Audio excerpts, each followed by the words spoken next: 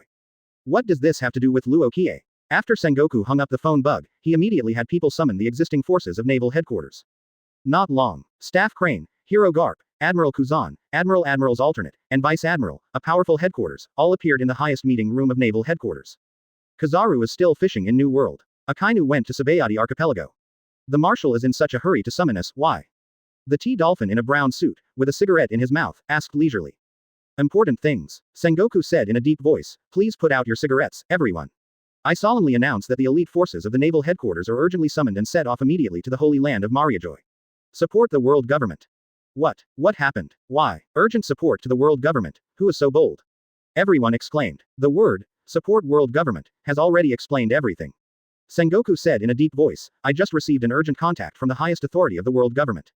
Holy place Mariajoy has suffered a major attack. The assailants were the Revolutionary Army led by Monkey D. Drago. After Sengoku finished speaking, everyone on the scene was even more shocked. The #1 enemy of the world government. Monkey D. Drago. He is crazy, dare to attack the world government head-on. Landing on the red line to attack the Holy Land of Mariajoy. Do the Revolutionary Army really think they can overturn the world? There was Luo Qiye who was going to lead to the Sabaody archipelago event, and now there is a Revolutionary Army attacking the Holy Land of Mariajoy. This world has no peace at all. Many vice admirals spoke one after another. When Garp heard the name of Monkey D. Dorag, his sturdy and burly body was shocked. The two are father and son. Hateful. Advertisement. Garp's fists creaked and he gritted his teeth. This old man will definitely arrest him with his own hands and put him in the 6th floor of impelled down deep sea prison. It's not too late. Sengoku pressed Garp's fist. Garp, you need to avoid suspicion about this matter. The rest of you, let's go. Naval headquarters quickly gather elite forces. Take Staff Crane as the command. Kuzan and T-Dolphin are the highest combat power. Leading many vice admirals and marine elite forces, quickly assembled, and the mighty warships rushed towards the red line not far from Marlene Fando. At the same time, the first half of the Grand Line, Magic Valley Town. Several members of the Blackbeard Pirates are walking on the street. Whether it is Blackbeard Teach or his subordinates, they are all dressed in strange clothes and have strange shapes, especially the person on the skinny and sickly old horse. And even more so with an extremely sick face, as if he would be buried in the ground at any time. The 4 people and 1 horse who were walking suddenly stopped. Turning around suddenly, almost at the same time, Chi-Chi raised his head and looked at the roof. Under the bright sunshine, a figure was squatting on the roof. Oh, Blackbeard looked at the people above, opened his big mouth with missing teeth, and laughed, Ace, Captain. The person on the roof was Ace. At this time, he was wearing a hat in the sun, looking down at Blackbeard below. Shut up, I'm not a captain until now. This is used when respecting others. The Devil Sheriff took a step forward, and said with a smile, oh, you're that Fire Fist Ace. Ah, yes, Ace replied blankly, please take care of me. You are also an excellent captain now, Blackbeard Pirates Marshal D. Teach. Exclamation mark quote. Thief ha ha ha. Blackbeard laughed. What, Ace, long time no see. What's wrong? How did you know I'm here? Ace said coldly, Teach, let's stop talking nonsense. You who have lived so many years longer than others, it is impossible not to understand what is going on now. Right. Ah, I see. Blackbeard smiled and continued, please allow me to say one more thing. Ace, do you want to be my partner? Come with me and conquer the world. I have already planned the road to hegemony. The era of Whitebeard is over. Let me be the One Piece. First of all, kill Luffy, the Straw Hat Boy who is in front of the 7 capitals of water. As a gift for the world government. Luffy, what are you talking about? Ace interrupted Blackbeard. Blackbeard paused. What, do you know him? Then I can't let you go. Ace said in a deep voice, staring at Blackbeard, that's my brother. Besides, I can't be. Bang. Before Ace could finish his sentence, the Devil Sheriff suddenly shot Ace in the heart. Flames are burning on Ace. Mera Fruit's ability to keep him unscathed, he continued, be your companion. The voice just fell. Dazzling flames burst out suddenly, and a hot, boiling burning breath appeared. Fire punch. Ace's voice sounds. Boom. The huge flaming fist, like a burning sun, blasted at the Blackbeard pirates with the anger of Ace. 127. As long as it is a living thing, even if it is a god, I will kill it for you. Advertisement. On the red line, thousands of meters above sea level. At this time, turmoil was erupting in Pangu City.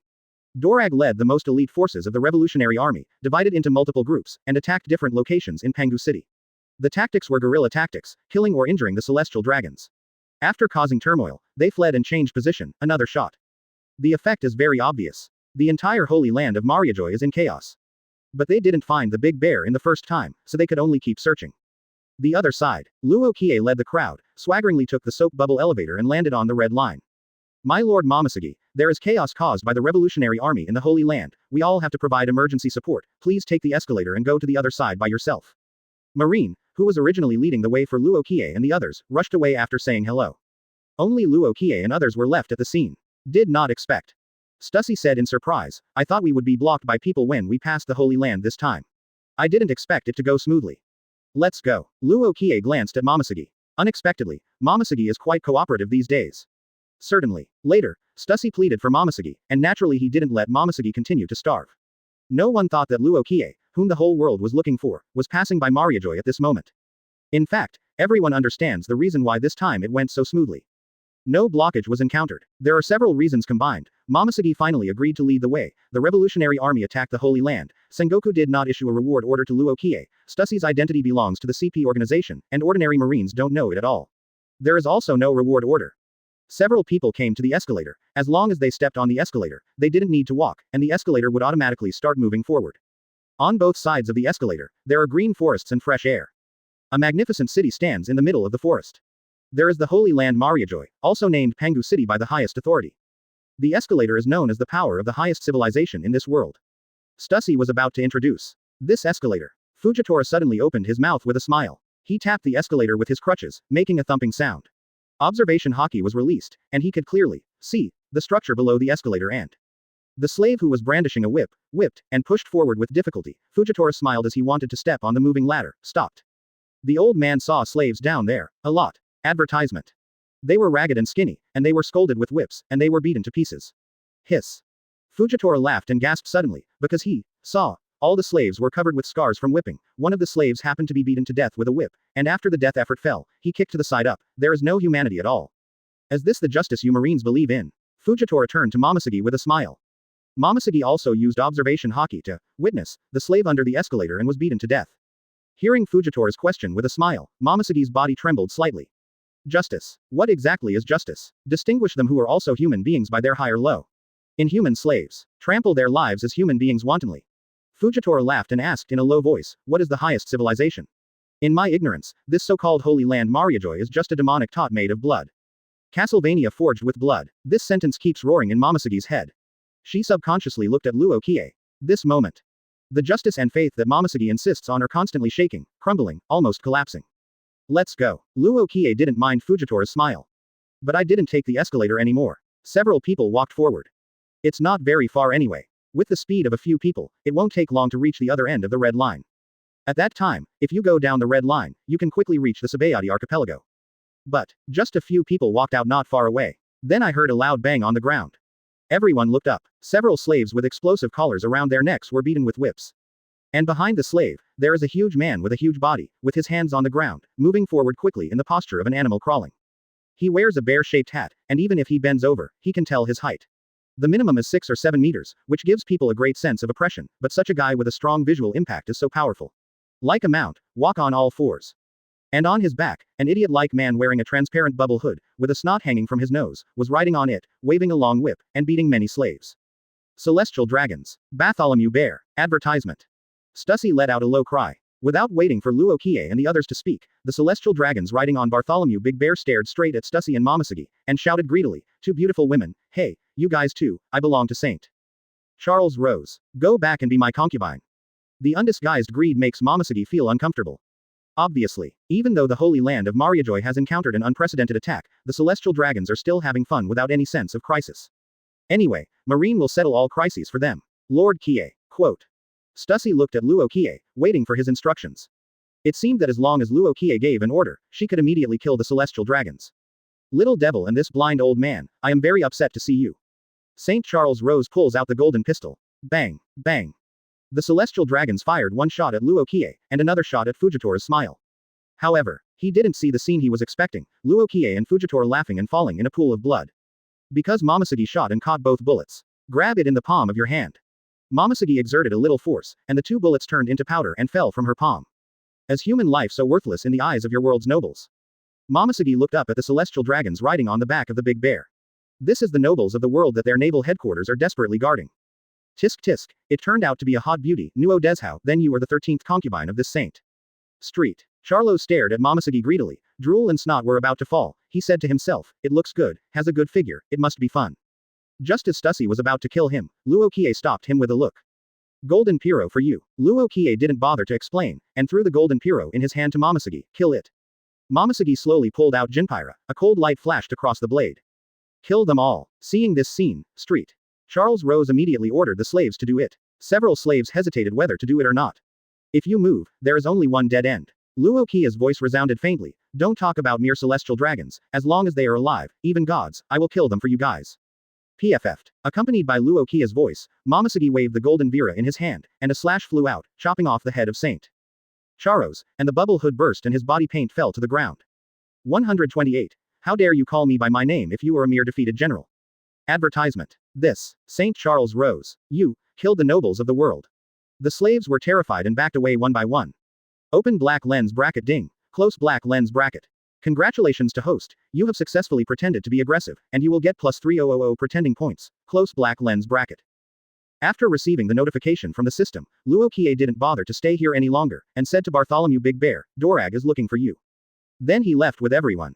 Momoshiki's killing of celestial dragons is the vote for officially joining the nuclear Pingfan team. As for those slaves, it is natural to drag them to liberate them. Luo Qiye swaggered and headed towards Sabaody Archipelago. Above the Sabaody Archipelago, when many pirates went to the flashpoint of the battle, I saw a young man with a red exploding head, wearing a red coat, and several hideous scars in front of his body. The most striking thing was his left hand that was changed into a mechanical arm. Not far in front of him, there was a bottomless hole, beside which was a pile of steel ruins made of swords and iron objects. This is the captain of the Kid Pirates, one of the most evil generations, Eustace with a reward of 315 million berry. Kid. Did he kill the entire Luo Qiye gang by himself? As expected of the extremely evil generation with the highest reward. Is this impossible? Luo Qiye and his gang are so powerful, how could they be wiped out? What's impossible? Before Luo Qiye challenged 797 Whitebeard, who knew he could make a big fuss about the Whitebeard pirates. One person singled out several Whitebeard pirate captains. Times have changed. New era, everything is possible. Wearing goggles, Eustace. Kid turned his head and looked at the many pirates, his eyes were ferocious, and his face showed arrogance. I thought that Luo Qiye and his gang who stirred up the situation in the New World and were ecstatically spread by the newspaper news, how many people are there? How amazing. So it's just like ants. This sentence directly scared many pirates back again and again involuntarily. Really? Did Luo Qiye and his gang really get wiped out by Eustace Kid alone? Many pirates thought subconsciously. However, everyone in the Bonnie pirates on the side shook their heads and sighed. This is not Luo Qiye, this is clearly a fake. The big guy said, Captain, look at that guy, how does he look a little like Luo Qiye? It's really not like it. Jewelry. Bonnie gnawed on the pizza and yelled at the domineering Kid, hey. Eustace Kid, those guys you killed are not worthy of lifting Luo Qiye's shoes, how could they be Luo Qiye's gang? What? Advertisement. Eustace Kid raised his eyes and looked at Bonnie with a bad expression on his face. Do you know Luo Qiye? Where is Luo Qiye? At this time, a roar sounded, followed by a violent vibration. The ground shook continuously, and bubbles burst out from the ground rapidly, as if frightened. The pirates turned their heads to look at the source of the sound one by one. Seeing this, many pirates took a deep breath. Hiss. He is the drought of one of the 3 plagues of the 4 emperors beasts pirates. Jack. Why is he here? He's here to find Luo Qiye. The big guy from New World, has he started to appear? Damn it, my legs trembled involuntarily. I didn't even dare to look into his eyes, this damn pressure. The vicious big pirate with a bounty of 1 billion. Hurry up and run for your life. Many pirates started to escape from here in panic. And some pirates stayed. This is a rare big scene for them, how could they miss it? Drought in the 4 emperors beasts pirates. Jack. Not only was Eustace Kid not afraid, he looked up at the gigantic Jack, showing ferocious excitement, and licked his lips with his scarlet tongue. I heard that you were once cut into the sea by Luo Qiye, and you are still alive. I cut off 2 ivory, and he ridiculed that the ivory is worth 900 million yuan, but the real strength is less than 100 million yuan. I, Kid, will come to learn more today, and see if you, the 4 emperors pirates, have a big board, or I am better. 1 chip. So much nonsense. Drought. Jack growled, turned into a mammoth, and rushed towards Eustace Kid. Boom. The ground trembles like an earthquake, the ground shakes and the mountains shake, and a terrifying battle is about to break out. Giant robotic arm. Eustace Kid didn't change his face, let out a long roar, raised his left hand high, swoosh, and for a while, no matter whether it was a sword or a stick, or even pots and pans, as long as they were made of steel, they all flew towards Eustace Kid's robotic left hand. In an instant, a mechanical arm weighing 10,000 tons was formed. Magnetic strings. Eustace and Kid leapt up, waved their 10,000-ton mechanical arms, and punched the rushing behemoth. Boom. The smoke and dust billowed up, and the huge sound resounded like an explosion throughout the entire island, and countless steel products flew out of the whole scene. Gotcha. Smoke away. All the pirates watching this scene were stunned. But they saw that Eustace Kid, who was originally hideous, was stepped into the ground by Drought Jack, and a huge human-shaped hole appeared in front of everyone. Just 1 hit. Without any fancy moves, Drought Jack stepped the mighty Eustace Kid into the ground with just 1 blow. Complete victory. Advertisement. Spike. The second kill of the crushing posture. It's not an opponent at all. No one really thinks that Drought Jack's ivory is worth 900 million, but his strength is only 100 million. This is the consequence of believing this. 1-hit kill. This is the big Kanban Drought from New World, 4 emperors beasts pirates. Jack's true strength. Terrible. The exclamation sounded. Captain Kid. Avenge the captain. At this moment, the rest of the Kid pirates arrived one after another and saw that Kid was hit by the Drought Jack stepped into the ground, all red-eyed, and rushed towards the Drought Jack. Kill the samurai Kira. All the Kid pirates have arrived. They're crazy. The onlookers all opened their mouths. A bunch of trash. But Drought. Facing the many members of the Kid pirates attacking and killing them, Jack raised his elephant's trunk resolutely and fiercely without hesitation, and swept out with a whip. PFF'd. Except for Kira, who relied on his own strength to leap up and dodge the whip, many Kid pirates including Hidden Wayne were all blown away by the mammoth's nose, blood flying. Bones shattered, eyeballs turned white. And that Kira, who was called the Killing Warrior, had just rushed in front of Drought Jack, when he was lifted up by the ladder and trampled into the ground. Hiss. Second kill. In the blink of an eye, the Kid pirates was wiped out by the Drought Jack's group. Is this the real powerhouse from the New World 4 Emperors Beasts Pirates? Horrible. Then, what Kid killed just now is not Luo Qiye's group at all. It's fake ones. Many onlookers were completely shocked by the Drought. The terrifying power of Jack. Roar. At this time, Drought Jack roared, Luo Qiye, get out and fight me. This roar, like a thunderous explosion, shook the heavens and the earth, shaking the eardrums of many pirates, and subconsciously covered their ears. And at this time, a domineering voice came from a distance. This voice penetrated a very long distance, and passed into the ears of every pirate. A mere defeated general dares to call me by my name. 129. I'll give you time to catch up until you can't see it. Advertisement. The arrogant voice sounded, into the ears of every pirate. This moment, everyone subconsciously looked towards the source of the sound, Shang. Drought Jack, who stepped on 2 supernovas, also twisted his thick elephant neck and looked over. His eyes as big as copper bells, the moment he saw the comer, became as bloody as copper red, staring at the comer firmly. But I saw a handsome young man walking in the front. He was wearing a white coat, walking with the wind, a black long sword hanging from his waist, playing with 2 white ivory in his hand, the sea wind blowing the coat behind him rattle. As soon as he appeared on the stage, he seemed to have his own BGM. Every step he took was like stepping on the spot, hitting everyone's hearts. 4 people followed behind the boy. A beautiful woman with a slender figure, exquisite curves, and an orchid temperament. Beside him was another woman who was much taller, also well proportioned, with a proud figure and a beautiful appearance, with a long sword attached to her waist. Next to him was a blind uncle with a slender walking stick. He was kind-hearted, dressed in a purple robe, and had a pair of clogs on his feet. The last is a burly figure, nearly 7 meters tall, with a figure like a steel ball, holding a huge naginata.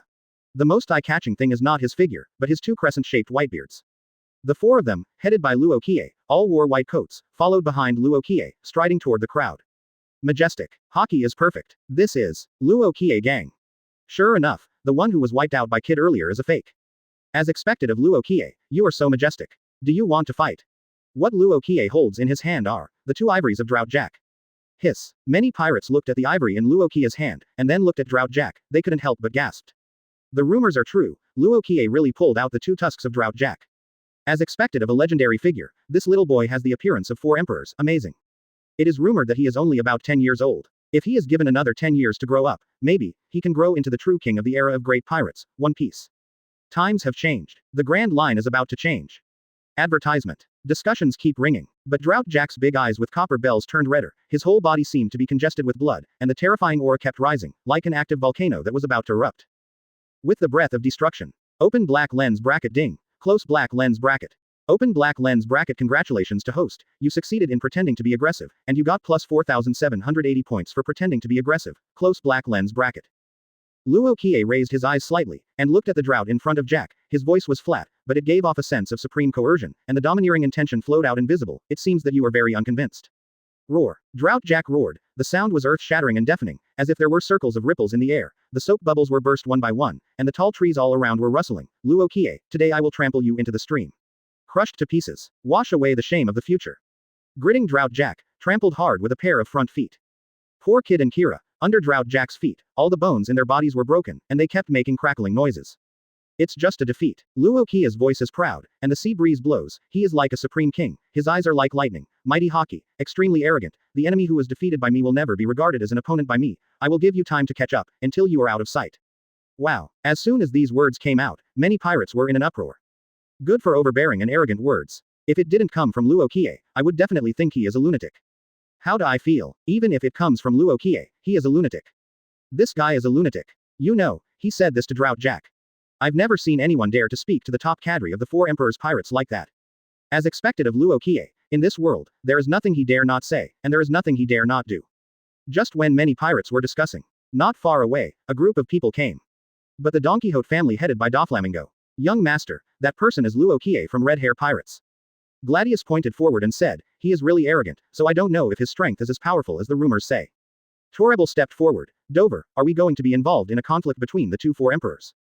Asking for flowers. Wow, good teacher. Advertisement. Unexpectedly, with a grape in his finger, he took a bite of sugar, and suddenly called out, I like that boy. I want to turn him into my toy. Shish. Torrebel quickly made a silent gesture. That's the 4 emperors Red Hair Pirates. If he turns him into a toy, the red hair will definitely trouble us.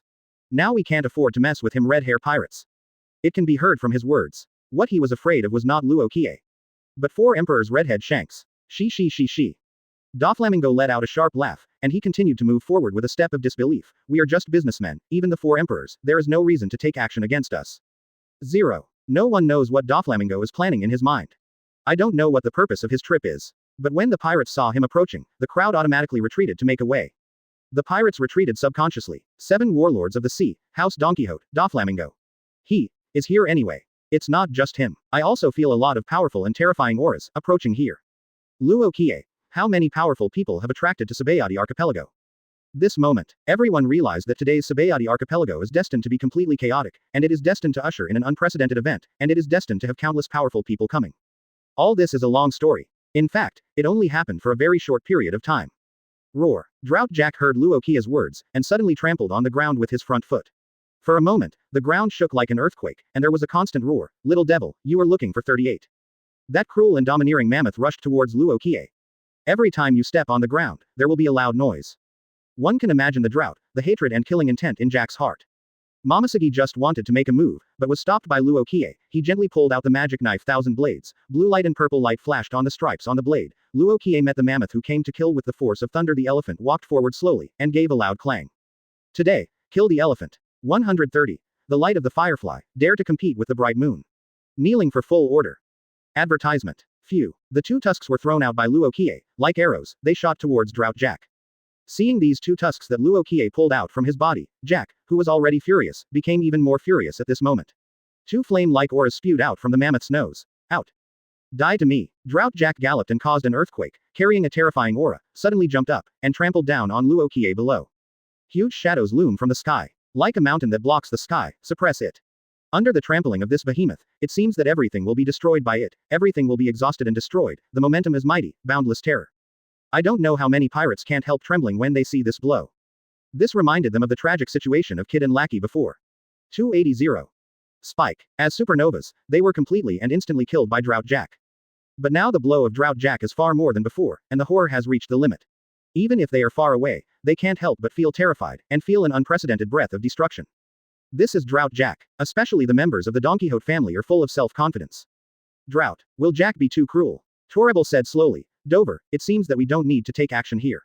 She. Doflamingo grinned wildly, no one knew what he was thinking. On the contrary, the sugar on the side had a kawaii expression of regret. Don't just be trampled to death by that mammoth, I still want toys. Baby 5 closed her beautiful eyes, it seems that I can't bear to see the bloody scene. Under the eyes of all the people, the roar sounded again. Go to hell, brat. Drought Jack growled and stomped on Luo Qiye's head. I hate people talking over my head. Luo Qiye's indifferent voice sounded. In his hand, the magic knife Qian Ren burst out with purple light, and in the next moment, his person appeared at the other end. Behind him, a flash of purple light that was as fast as lightning flashed suddenly. Advertisement. The hooves of the mammoth that descended from the sky were entwined with the extremely powerful armament Haki. The moment it trampled down, it was cut by 1,000 blades of the magic knife. Blood pours like a column. Boom. Drought Jack fell to the ground with blood, and his mammoth body half kneeled on the ground. Countless earth and stones were splashed on the ground, and the violent vibration caused the surrounding towering trees to shake violently, and even the houses on the street in the distance were shaken. What happened? All I saw was a flash of purple lightning. That blood couldn't be Drought Jack's. Many pirates stretched their necks one after another, wanting to see clearly what happened. Roar. When the roar sounded and Drought Jack turned to look at Luo Qiye, everyone was stunned. On the huge body of Drought Jack, a shocking wound stretched from the eye of the mammoth to the hoof of the front foot. Blood burst out like sea water. In that hideous and terrifying wound, the flesh and blood were completely cut open, exposing the white bones. Horror boundless. Extremely scary. Hiss. Seeing this scene, many pirates took a breath of air conditioning. What's happening here? Jack, a drought known for his defensive power, was cut with such a terrible wound by Luo Qiye's sword. What kind of sword is in Luo Qiye's hand? It can easily cut through Jack's defense. Could it be a supreme sword? But I've never heard of a supreme sword that can shine purple. While many pirates were surprised, many cadres around Doflamingo were also surprised. Young master, this brat is weird, the sword in his hand seems to hide the supreme magic flame. It seems that I underestimated you. Dover, shall we strike now? Several cadres spoke one after another. But Doflamingo still maintained a noble smile that deserves to be beaten. There is a bad show, why do you want to take action? It seems that there are strong people approaching. It seems that there are more exciting dramas to watch. Blah blah blah blah. I'm going to crush you. Drought Jack stood up. The terrifying vitality and strong defense force made him stop the freshness of the mandarin orange. Advertisement. His eyes as big as copper bells were completely bloodshot, the color of the pupils replaced by blood, and his huge mammoth body was completely covered with armament Haki, his eyes were scarlet. Staring at Luo Qiye like a monster, I'm going to swallow you alive. You're such a funny guy. Luo Qiye held a magic knife with thousands of blades, and his voice was like a fairy, condescending and arrogant. It's been a long time since I laughed so heartily at a fool's nonsense. Today I will let you experience it well, my Luo Qiye's methods bar. Polluted waves, crazy boats, boiling, numb, flickering, sleepless, steel princesses are corroded, clay puppets are crumbling, assemble, confront the enemy, flood the ground to make them powerless. 90 of Hado Black Coffin. Quote. End with singing. An extremely terrifying force, centered on Luo Qiye, gathered together. Like the power of the uncomfortable Shinigami, covering this world. Everyone who saw this scene couldn't help but feel a chill spreading from their toes up to the whole province. Dark, cold, fear, and around Drought Jack's body, black wall-shaped cuboids appeared to trap him, like a huge black coffin, and countless shadow blades appeared, piercing Drought Jack in the coffin. And that Drought Jack, who was attacked by thousands of swords and blades, has been completely beaten back from the mammoth form to the human form. Ah! The screams resounded through the sky, and the miserable pain was transmitted to the ears of every pirate. Everyone seemed to feel the same, and only felt that the scalp was numb and extremely painful. Wait until the black coffin is gone. Die, I said, you have never been my opponent from the beginning to the end. What a terrifying power of death. This is. Blood is flowing. Even Doflamingo, who was originally watching the show calmly, couldn't help but his expression changed drastically at this moment. Shadows loom. Luo Qiye's voice resounded, reaching the ears of Drought Jack, and reaching everyone's ears. You are like the light of a firefly, how dare you compete with the bright moon? Skin torn. Drought Jack. Locked up. There are bones everywhere. At this moment, everyone was 2.8 terrified. On his body, his clothes were torn, and shocking wounds covered every inch of his body. 131. Such an attack is not even strong enough to tickle me. Advertisement. Hiss. All the pirates who witnessed this scene took a collective breath. Is this still the cruel and domineering Drought Jack we saw before? Being completely suppressed and beaten by Luo Qiye, as if the strength of a class does not exist. I thought it would be an elephant crushing the ants, but I didn't expect. It turned out that the elephant was killed. What a terrifying power. Is that the power of the Shinigami to judge the world? The exclamation kept ringing. Doflamingo and the rest of the Don Quixote family were also shocked. Open black lens bracket ding. Close black lens bracket. Open black lens bracket. Congratulations to host, you succeeded in pretending to be aggressive, and you got plus 4057 points for pretending to be aggressive. Close black lens bracket. The system beeps. Luo Qiye gained a small fortune, and his eyes swept over the pirates watching from afar. It was discovered that pirates continued to arrive at Island 46. These were brought over from other islands in the Sabaody archipelago.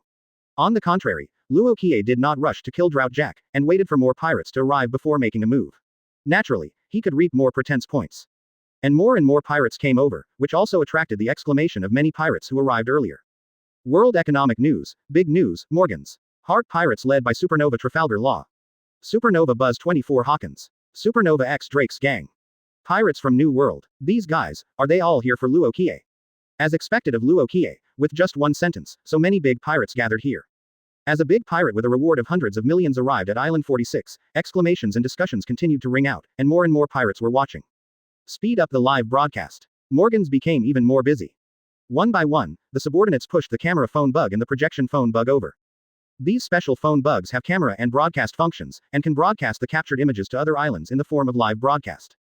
And most of the photographic phone bugs of Morgans are the islands of the New World. After all, he himself is based in New World. Also cooperate with major New World forces, pirate groups, etc. Soon. Advertisement. The camera phone bug is set up, and the live broadcast of the battle between Luo Qiye and Drought Jack. Luo Qiye, Drought Jack, who has been beaten back to human form by Hado 90's Black Coffin, stared at Luo Qiye. In order to get rid of Luo Qiye first, he deliberately arrived at the Sabaody archipelago before the second brother. Get rid of Luo Qiye with your own hands. To avenge the past, but he never thought of it. Luo Qiye, who could only kite him in midair before, was able to confront him head on now. Roar. Drought Jack's eyes were red and he was full of murderous intent. He didn't care that he could see the bones from his wound, and he didn't feel the pain of the blood flowing. He just raised his head and roared, "Today, one of you and I will fall here. Either you will kill me, or I will trample you into the ground. If you are alone, I would like to advise you to run away now, and there is still a chance to wait until the reinforcements from your beast's pirates arrive to save your life." Luo Qiye faced the Drought Jack, his voice was like a god, and the magic knife with thousands of blades in his hand was flowing with purple light. At this moment, he was like a god and demon holding a magic knife and looking down at the abyss. The last time there was the sea, I will save your life. This time, there is no sea water to keep you alive. Run away, worm. From now on, you may still have a chance to survive. If you insist on fighting me, you will definitely be cut under my magic blade. Escape. This is definitely the biggest shame for Drought Jack. He, Drought Jack, never thought of running away. As strong as him. Even if you are facing the strongest marine force, you will lean on the ship. How could it be possible to escape? Or fight to the death? Or die? I will kill you. Drought Jack roared, holding two shorter knives in both hands, and rushed towards Luo Qiye. Buzz. Armament Haki wraps around his double knives and covers his whole body, adding another layer of defense to his already extremely strong defense. Boom boom boom. Drought during Jack's attack, the ground trembled earth-shatteringly. He was like a terrifying prehistoric beast, rushing faster and faster. Even when he was running, the air formed a whirlwind. The momentum was terrifying, extremely fierce, and the sense of oppression reached extreme. The faces of the pirates in the distance changed dramatically. They were so far away that they could even feel heart palpitations. The terrifying sense of oppression made the pirates who were not strong enough subconsciously retreat dozens of steps. What's more, Ben couldn't stop trembling. Drought Jack is coming. The two swords cut towards Luo Qiye, with the power to destroy everything with attention.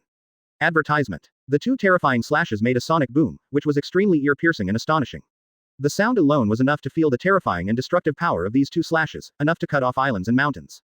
However, but facing such a terrifying attack, Luo Qiye looked as usual, calm and calm. He threw out the magic knife with thousands of blades in his hand. His voice was like a god emperor, coercing all directions. This level of attack is not even enough to tickle me.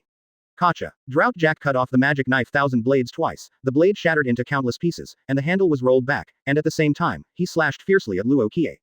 Many pirates gasped when they saw the thousand blades of the magic knife cut into pieces. At this moment, they really saw the horror of Drought Jack. As for Bonnie and the others, seeing Luo Qiye's magic knife thousand blades being cut into pieces, they put their hearts into their throats one by one. Several supernovas felt a burst of shock. Trembling. Even Doflamingo 007 and others couldn't help but marvel at the horror of Jack's strength. Many pirates have already determined the final result in their hearts. However, I will chop your head into pieces, just like your broken sword. That terrifying destructive power was unexpectedly received by Luo Qiye empty-handed. Wow. The pair of knives caught by Luo Qiye with his bare hands could no longer be chopped down, and they couldn't hurt Luo Qiye in the slightest. Luo Qiye stuck out his hands, so calmly, so defenseless. Before that, they saw with their own eyes that Luo Qiye used the magic sword in his hand to slash the Drought Jack, but now without the magic sword, Luo Qiye is definitely not the opponent of Drought Jack. Caught the Drought Jack's double slash. Drought Jack roars. In an instant, an uproar sounded, resounding through the entire number 46 island. 100% bare-handed and white-handed. Next moment. At this moment, he is crazily exerting force. Drought after Jack cut off the 1,000 blades of the magic sword, he didn't stop at all. The two swords were extremely overbearing, and with the infinite destructive power that exhausted all his strength, I ruthlessly slashed at Yao Qia's head. It turns out, all this is a long story, but in fact it only happened in a very short period of time.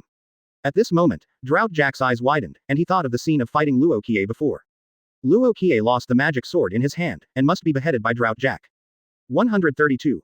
Let the world know what it means to be completely crushed in terms of strength and status. Advertisement. Wow. Drought under Jack's two knives, the earth and rocks on the ground were smashed just by the strength he brought up. Gotcha. On the ground, there are dense cracks like spider webs. Each crack spreads rapidly towards the distance. Every crack is bottomless. However, such a terrifying slash was caught by Luo Qiye empty-handed.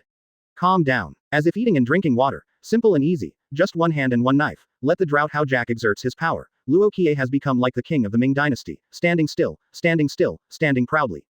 Wow. The uproar sounded one after another. The pirates who witnessed this scene were as shocked as they wanted. Empty hand to white sword. It's really an empty-handed catch. Luo Qiye caught the terrifying slash of Drought Jack with his bare hands. Are all the rumored abilities about Luo Qiye true? No wonder he can enter the Whitebeard pirates alone. One person makes a big fuss about the Whitebeard pirates. One person alone picks up all the captains of the Whitebeard pirates. He was able to receive such a terrifying slash with his bare hands. Is this still a human? The existence of Luo Qiye is a monster in itself. At the age of 10, he has already achieved such a degree of shocking the world. Even if you look at the history of this world, there is no one before or after, right? The pirates who were watching the battle from afar were exclaiming incessantly. And the faces of several supernovas changed drastically again. They thought that Luo Qiye would be killed by Drought and Jack. But never thought of it. Not only was Luo Qiye not killed, but he also caught Jack the Dross double knife slash with his bare hands. Simply a monster. A monster of a monster. Basil Hawkins' scarecrow-like face turned pale. 2 tarot cards appeared in front of him. He took out one of the tarot cards and checked the divination results. The chance of survival, 19%. Drought Jack. The crew members around him gasped again when they heard the captain's words. Drought Jack's survival rate has dropped below 20%. This means that, if nothing happens, Drought Jack will definitely be beaten to death by Luo Qiye today. Newcomers to this world. On the other side, X-Drake, who is also a supernova with a bounty of 222 million berry, blurted out subconsciously, "No, have the children of this world already become so powerful? Captain, this kid named Luo Qiye is no longer a monster." The crew members around him showed expressions of panic one by one. Advertisement. Frightened by Luo Qiye's strength. What a terrifying strength. Everyone in the Don Quixote family couldn't stop being dumbfounded.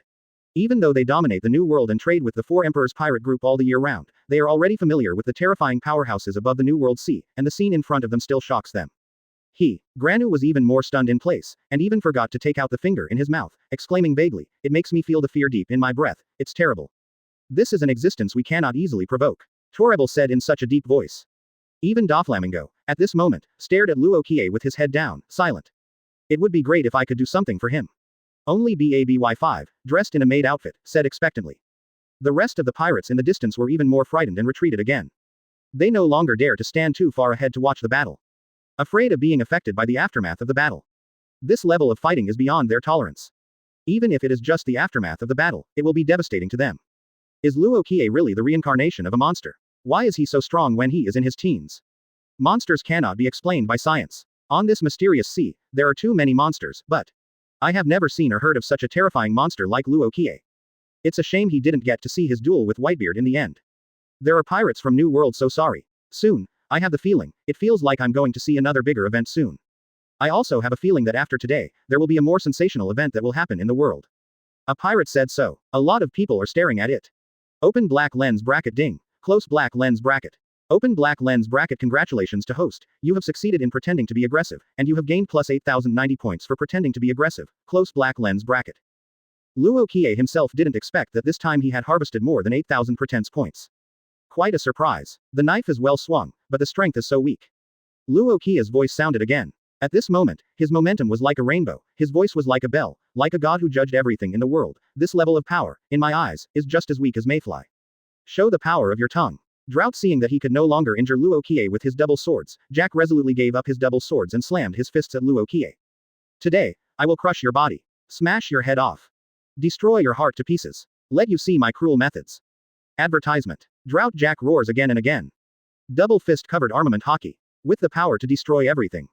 With devastating power, it ruthlessly blasted towards Luo Qiye's head.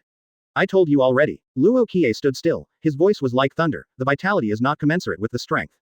Also a waste. Let me end your life today. End this senseless waste. And let you know what it means to be completely crushed in terms of strength and status. Sword. It's too late to say it. Between the lightning and the flint. The magic sword thousand blades that was chopped into pieces by Drought Jack. The fragments of the sword scattered all over the place. In an instant, it was like being alive. Countless sword fragments flew up rapidly, like lightning, piercing towards the Drought Jack. PFF'd. Just at the moment when Drought Jack hit Luo Qiye with both fists. Pulled by the force of the sword, the heavy Wang Hao forged magic knife Chinblade pierced through Drought Jack's body with terrifying defensive power. The magic knife thousand blades pierced through the back of Drought Jack, and the tip of the sword pierced in front of him with blood. They are still the supernovas who have been rated as the extremely evil generation. The look in their pair of pupils. This moment, incredible. Whether it's Doflamingo, who is 7 warlords of the sea, and the many cadres of the Don Quixote family around him. Their emotions, and boundless terror, it's all the same. All agree, eyes widen, Drought Jack's punching fists came to an abrupt end. And the appearance of this scene made all the pirates who witnessed it completely boil. He looked down at the location of his heart. Panic. It reveals a touch of incredible color that has never been seen before. Unbelievable, are other big pirates from different sea areas. Shocked, 133. Of course, if this ant bites me, I won't mind reaching out and crushing it to death. Advertisement. The fragmented magic sword was not only recast between lightning and flint, but also pierced through the heart of Drought Jack. It's incredible. Is this the strength of Luo Qiye? The drought of the 3 major disasters, Jack is in his hands, so vulnerable. Incredible. All the pirates exclaimed, and the camera phone bug that was just built spread the scene just now to all over the world. The major forces in the New World, the major pirate groups, happened to see this scene. New World is in an uproar again. That's the big sign for the Beast's pirates. Luo Qiye, is he really going to kill a big Kanban? If the Drought Jack really dies, it is foreseeable that a large-scale war will break out between the Beast's pirates and the Red Hair pirates in the future. This is for sure. Kaido of the Beasts may be exposed because of this, and Shanks will definitely save Luo Qiye to death. This must be a monster newcomer with the appearance of 4 emperors. Thinking about it this way, an all-out war between the 4 emperors seems not far away. Quote. Maybe, Luo Qiye won't be the killer. That's right. It's okay to be defeated or even seriously injured, but if you really kill Drought Jack, it will definitely trigger a war between the 4 emperors. This is no joke. We will definitely pay attention to the situation that affects the entire New World War. I bet Luo Qiye won't kill. Almost all the major forces in the 160 world of the New World think so. After all, Drought Jack is the big sign of Beast's pirates. If Luo Qiye really killed him in public, this is public slapping. This is not just a matter of enmity, but also a matter of the majesty of the 4 emperors, which will definitely arouse the wild revenge of the Beast's pirates. If the Beast's pirates don't retaliate, how will they establish their majesty in the New World? But the pirates in the first half of the Grand Line couldn't believe it. Luo Qiye's move is too strange. The sword body, which was obviously broken, was recast. It also pierced the Drought Jack's heart. What an unbelievable thing. Not only outsiders found it unbelievable, but even Drought Jack himself widened his blood-red eyes like copper bells. He lowered his head, staring at his heart with horror and disbelief. There, a section of the sword tip is exposed. Advertisement. All this is a long story, but it actually happened in a very short time. Roar. With roaring sound, Drought Jack punched Luo Qiye with both fists. However, how powerful is Luo Qiye's observation haki? Transformation. Dodge, siege, this blow easily. Boom. Kacha. There were roaring and breaking sounds, and the ground was hit by a drought. 2 huge holes were blasted out by Jack's fists. For a while, the dust was flying, and at the same time, cracks appeared on the ground like spider webs. A series of cracks centered on the position where Luo Qiye was originally standing, and spread rapidly in all directions. All of a sudden, the entire number 46 island was shaken. Cracks in the ground continue to spread, thousands of meters long. The widest crack is enough to make people fall. Countless soap bubbles rushed out of the cracks quickly, and were shattered by the aftermath of the vibration in the air. Like the end of the day. It seems that the entire number 46 island will be destroyed at any time. It can be seen that Drought Jack's 2 punches are so powerful. It's scary. If it hits someone, I'm afraid few people can bear it. However, Luo Qiye was unharmed. Open black lens bracket ding. Close black lens bracket. Open black lens bracket. Congratulations to host, you have successfully pretended to be aggressive, and you have gained plus 10,086 points for pretending to be aggressive, close black lens bracket. The prompt sound of over 10,000 made the corners of Luo Qiye's mouth slightly raised. Unexpectedly, in this drought, Jack would allow himself to harvest so many pretentious points. What a surprise. Stop making unnecessary struggles. Luo Qiye spoke again. He stood not far away, arrogantly looking at the drought Jack in the dust. Suddenly, a gust of wind hit, blowing all around. The faces of the pirates in the distance changed dramatically. However, Luo Qiye still didn't care about it. He was calm, as if everything was under his control. He looked at the drought Jack, who was badly injured to the point of bruises but didn't fall down, and grinned. The vitality is really tenacious. It's a pity that it's just this bit of tenacious vitality and no combat power at all. I really don't know why some people call you a drought. If even a person like you who has no combat power is a drought, then I, who can easily crush you, will. What is it? God. Advertisement. Roar. The roar continued to sound, and the ground shook accordingly. Drought with strong vitality, Jack abruptly stopped the bleeding from the bleeding wound on his body. Only, where the heart was, there was still a blood hole running through his entire body. Although the blood did not fly like a pillar at the beginning, it still kept flowing. He couldn't stop the bleeding from this bloody hole that pierced through his body. But, the demon saber thousand blades has already been grasped by him. Luo Qiye. Drought Jack paused every word. He was holding the magic sword thousand blades, staring at Luo Qiye with red eyes. This magic sword is in my hand now, let me see how you hurt me. Today, I will use yours devil sword, kill you. Is it? Luo Qiye's face remained the same. He looked at Drought Jack with contempt, looked at his wounds all over his body, and couldn't help laughing. Your heart seems to be unable to provide you with enough strength to keep you fighting. Now it's just at the end of the battle. What qualifications do you have to threaten to kill me? Is it just because you haven't rinsed your mouth for decades? Boom. Drought Jack no more words. He stomps his feet. The whole person was like a cannonball, blasting towards Luo Qiye. At this moment, the person with the fruit ability of relying on the boat turned into a person with the fruit ability of sit-ups. As if burning the last vitality, a terrifying force erupted.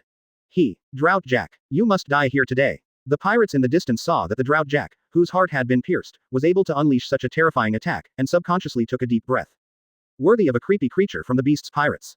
Such a terrifying power can be maintained. It is indeed a drought that will destroy everything. Jack, the last of the three major disasters, has such earth-shattering power. I don't know how terrifying the other two disasters far surpass Jack. Plague Quinn and Flame Jin, the horror of the two is far greater than the drought Jack does not know how many times. Then, Kaido, the king of beasts, how terrifying will it be? Exclamations kept ringing out, but Luo Qiye, who was facing the drought Jack, remained unmoved. It's too slow. It's too weak. In my eyes, it's like a speck of dust, an ant. Luo Qiye's voice kept ringing, reaching the ears of every pirate, and everyone present couldn't help being terrified. It is incomparably domineering, incomparably arrogant. Of course, if this ant bites me, Luo Qiye spoke again, then I won't mind reaching out and crushing it to death. 134. Invincible is so lonely. Please subscribe automatically. Thanks for the support. Close black lens bracket. Advertisement. Boom. Drought Jack jumped up, like a cannonball, and blasted towards Luo Qiye, and at the moment he was approaching, he punched out. Shout out. The terrifying strength of the punch even created a circle of white mist in the air. This punch seemed to be able to blow everything up. With Drought Jack's unprecedented endless anger, with his life-burning outburst, with his cruelty to destroy everything. A punch to Luo Qiye. Susanoo. Luo Qiye raised his left hand slightly, part of Susanoo's ability appeared, and a huge golden armored palm appeared on his left hand. Facing Drought Jack, who threw a punch with all his strength, he grabbed it, go up. Kacha. Boom. Drought Jack's fist landed in the palm of the golden giant, and he rushed downwards, causing the earth and rocks to fly upside down, the ground was torn apart, and the roots of the mangrove tree appeared. Snort. Drought Jack seems to have expected this move. He played against Luo Qiye before. How could it be possible not to know Luo Qiye's ability? With his other hand, he suddenly slashed at Luo Qiye with a sword. This is the magic knife thousand blades drawn from him. Between lightning and flint, slash to Luo Qiye with one sword. This sword is so fast. Fast as lightning. It is even more unexpected to attack the unprepared. Contains Drought Jack's sword of decades of anger. Slash at Luo Qiye fiercely. Everyone who witnessed this sword gasped involuntarily. I don't know how many people subconsciously took several steps back. In the eyes of all, this sword, Luo Qiye must be beheaded. Because, this is the magic sword belonging to Luo Qiye. This is a magic sword that can easily pierce through droughts like Jack. More because, Luo Qiye had no time to defend. It's too late to pick up the sword with bare hands. Luo Qiye was defenseless from start to finish. This sword containing Drought Jack's endless anger, slashed at Luo Qiye. However, the next scene shocked everyone. Countless pirates stared wide-eyed. The pupils are full of shock. Several supernovas were stunned in place. Even the members of the Don Quixote family, including Doflamingo, were dumbfounded. All those who witnessed the result of this sword were stunned. Because, click, bing, containing drought, the sword of Jack's endless anger fell on Luo Qiye. Advertisement. The magic sword, which was originally thought by everyone to have infinite power, unexpectedly touched Luo Qiye's body at the moment. Broken into countless pieces. Like a glass mirror, it shattered into countless sword iron body fragments, fell from Luo Qiye's body, and nailed to the ground one after another. There is only one black hilt left, in the hands of Drought Jack. This moment, everyone was stunned. Even Drought Jack himself was instantly dumbfounded. He thought of all kinds of consequences. Never thought of this. Why is the magic sword with supreme power in the hands of Luo Qiye turned into such a fragile broken sword in the hands of his Drought Jack? Weak people are still weak after all. Luo Qiye's voice sounded again. The voice has not fallen. With a sudden force, the huge golden palm of his left hand squeezed Drought Jack's fist, and slammed it towards the ground. Boom. Bang bang bang. A scene with great visual impact appeared. Little Luo Qiye, with one hand turned into a golden giant palm, grasped the huge and burly Drought Jack, and smashed it forward on the ground like a chicken, smashing out countless earth and rocks, and then pulled it backwards when it was smashed out, another deep pit appeared, and the dust billowed up. Just beat back and forth like this. That burly Drought Jack was actually thrown back and forth by Luo Qiye like a chicken, hitting the ground back and forth continuously. Between the flying earth and rocks, blood flew like a waterfall, and even the sky above was dyed red. The smell of blood mixed with dust spreads out. And this scene. It also completely shocked everyone. Boom. At last. Luo Qiye smashed Drought Jack into the ground, and when the smoke dispersed, Luo Qiye stood proudly, his body spotless, as if all the dust and blood could not stain his body. And above the ground, there is a huge human-shaped hole. It's unbelievable. Can't believe it's real. Has Luo Qiye really gotten this strong? Beating the beast's pirate's big sign like a chicken. If I hadn't witnessed it with my own eyes, I would definitely suspect it was a fiction. I don't know how many pirates are frightened and panicked. Dover, the power of this Luo Qiye has completely surpassed what was described in the information. Toribel only felt that his back was wet with cold sweat. At this moment, all members of the Don Quixote family were secretly glad that they hadn't made a move. Otherwise, the ones being beaten now are them. What a cruel kid. Doflamingo couldn't help thinking. Suddenly, he looked up into the distance. That is, Doflamingo's eyes hidden under the long and narrow sunglasses shrank suddenly. Pluten Rayleigh. A group of members of the Don Quixote family turned their heads to look at the past. Sure enough, I saw Pluten Rayleigh with silver hair. Tisk tisk, a hero is a boy. Rayleigh arrived at Island 46 drunk, and happened to witness the scene just now, and couldn't help being speechless. The new era has really arrived. Almost at the same time as Rayleigh appeared, Fujitora on the other side smiled and Momosuke looked over at the same time. Open black lens bracket ding. Close black lens bracket. Congratulations to host, you have successfully pretended to be aggressive, and you have gained plus 12,345 points for pretending to be aggressive. Close black lens bracket. When the system prompt sounded, Luo Qiye was already a little bored. Instead of looking at Rayleigh, he glanced at Drought Jack who was struggling to climb out of the humanoid hole. Advertisement. The originally shattered demon saber Thousand Blades appeared on Luo Qiye at some point. Asking for flowers. 45 degrees to the sky. The haughty and empty voice resounding through the entire Sabaody archipelago, reaching everyone's ears. How lonely it is to be invincible. I'm tired of playing, it's time to send you to hell. Boom. Just as Luo Qiye's voice sounded. Above the sky, a sharp whistling sound resounded. The sound of the sonic boom resounded over the entire Sabaody archipelago, and many pirates below raised their heads subconsciously, and looked at the sky above their heads one after another. But I saw an extremely ferocious black pterosaur flying over from the other side of the sky with its pair of wings covering the sky and the sun with endless flames. That is, hiss. The sound of sucking air, accompanied by screams sounded at the same time. Flame Calamity Ember, King, the first of the 3 disasters of the beast's pirates. A reward of 1.39 billion berry, Zone Dragon Fruit Ancient Species Pteranodon. 0. He's here too. Battles will get even scarier. Run. Get out of here. A battle of this level, even the aftermath of the battle, is enough to kill an ordinary pirate on the spot. Many pirates fled. They were already far away from the center of the battle. At this time, everyone fled to the edge of Island 46 in panic. The terrifying sonic boom, with its absolute deterrent power, made countless pirates jump in fear, panicked, and dared not stay. Only those bold supernovas, even though their scalps felt numb for a while, still insisted on staying in place, wanting to watch the battle at a closer distance. She. Everyone in Doflamingo was also at the same place, not far away, especially Doflamingo. He was wearing a pink feather coat, and even asked his subordinates to prepare chairs, crossed his legs, as if watching a big show, admiring the scene fighting. Seam. Don't worry about being affected by the battle. Seam. A blindingly brilliant light flashed from the 1,000 blades of the demon knife, and with a single slash, the color of the world changed, and everything lost its color. It seemed that only the blue and purple on the 1,000 blades of the demon knife remained between the heavens and the earth. Alternating Shuangguang. Stop. PFF'd. The flaming calamity Jin in the sky was exposed in an instant, his eyes were about to burst, and his murderous intent filled the air, looking for death. Knife. A terrifying crack with a length of several kilometers appeared on Island 46. He is Doflamingo, that's how arrogant he is. The drought that just crawled out of the hole Jack. Luo Qiye raised the magic knife thousand blades, without the slightest stagnation, he slashed out with a single strike. Buzz. Surprised everyone. After the sound of the sonic boom, there was a scolding sound from the sky. It's the scolding sound of Flame Calamity Jin. This sword seemed to cut off the entire island. All the previous shocks and horrors are all forgotten in the back of my mind. The terrifying slash, even after slaying Drought Jack, cut open the ground. However, instantly cut in half. 135. When I fight, I will sweep the world. If I make a move, I will push all invincible opponents horizontally. Advertisement. This drought on one of the four Emperor's Beasts Pirates Big Boards Jack was killed. It's unbelievable. Has Luo Qiye's methods reached such an astonishing level?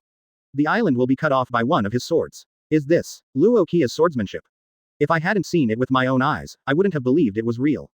Terrible. The ground of the island was cut open, a bottomless crack continued to spread towards the distance, and the entire island was plunged into violent vibration and shaking. And the drought that bore the brunt of Jack, this time, was completely beheaded, his whole body was cut in half.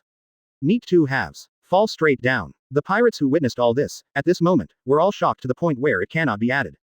The drought that we can't reach Jack. Unexpectedly, he was beheaded by a sword. 593. As a supernova, X-Drake felt numb at this moment. If we are called the extremely evil generation, then what should he be called? The Star of Terror. This is the existence I can't afford to provoke at the moment. Basil Hawkins, who was holding a divination card, turned paler and paler. He, who has always been calm, could no longer maintain his composure at this time. He subconsciously took half a step back, and I faced him, survival rate. Dover. Torrebel was even more shocked at this time. He reminded Doflamingo, we should choose to stay away from this battle. Hold on. Doflamingo's face has long since lost the calmness of watching a play before, and it is just incredible and extremely cautious, which is completely different from him who just arrived in Sabaody Archipelago. Fire Calamity Jin is coming. Whether Luo Qiye can leave Sabaody Archipelago alive is still unknown. Granu was already terrified at this time. Baby Five's face is also full of unbelievable colors. On the other side, Pluton Rayleigh and Shaki looked at each other, and they both saw surprise in each other's eyes. Have times really changed? For Luo Qiye's strength, Rayleigh felt a little unbelievable. When did a child in his teens become so powerful as a monster? After completing the Pluton Rayleigh sailing around the Grand Line, he who has seen countless geniuses and countless monsters can't help but marvel at the city of Luo Qiye.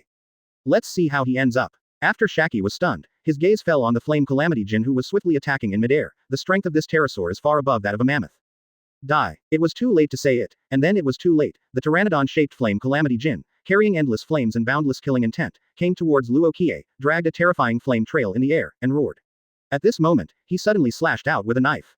The flames on his body instantly spread to the huge samurai sword in his hand, and the giant samurai sword wrapped in flames slashed out with one blow. Advertisement. Fire Dragon Emperor. The terrifying slash turned into a flaming slash in the shape of an oriental dragon, carrying a hot lava-like heat, blasting towards Luo Qiye. A defeated general like you is not worthy of using a dragon attack. Kill me. Luo Qiye holds the magic knife with thousands of blades, advances instead of retreating, and slashes against Long Xingyan's attribute flames, and slashes out with one sword.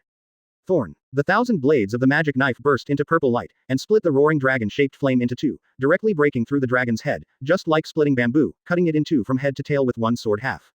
Almost at the same time, the second round of attack by Flame Calamity Jin has arrived. A powerful shock wave shot out from the sharp pterosaur head of Yan Calamity Jin. Like an undefendable laser beam, with devastating destructive power, it bombarded Luo Qiye in an instant. In an instant, smoke billows up. Then the earthquake broke out, and the violent vibration caused the entire number 46 island to shake. The terrifying atmosphere is spreading rapidly on this island, covering the hearts of every pirate. This didn't dodge. Perfect hit. Luo Qiye won't die. I've never seen anyone defend against a laser-like blaster. This Flame Calamity Jin is so terrifying. With just 2 attacks, did he instantly kill the mighty Luo Qiye? Then how terrifying is his strength? The strongest deputy emperor is none other than him. At this moment, I don't know how many pirates exclaimed. Master Qiye, Stussy's heart skipped a beat immediately, and her heart couldn't help but tense up. Don't worry, Momisagi spoke suddenly. Fujitora on the side smiled and didn't make a move. This is Flame Calamity Jin's mink self-respecting emperor. Doflamingo said in a low voice, Luo Qiye, Don't wait for him to finish. A dazzling golden light suddenly appeared in the central area that was originally hit by a terrifying shock wave from Flame Calamity Jin. The golden light is on. Advertisement. All the pirates subconsciously stretched out their hands to cover their eyes. Through the gap between their fingers, they saw an enormous golden giant suddenly appearing in the billowing smoke and dust. When everyone sees clearly, the exclamation sounded again. The power of the golden giant. Luo Qiye, is unscathed. Luo Qiye, who was supposed to be hit, stood on the golden god of war unscathed at this time.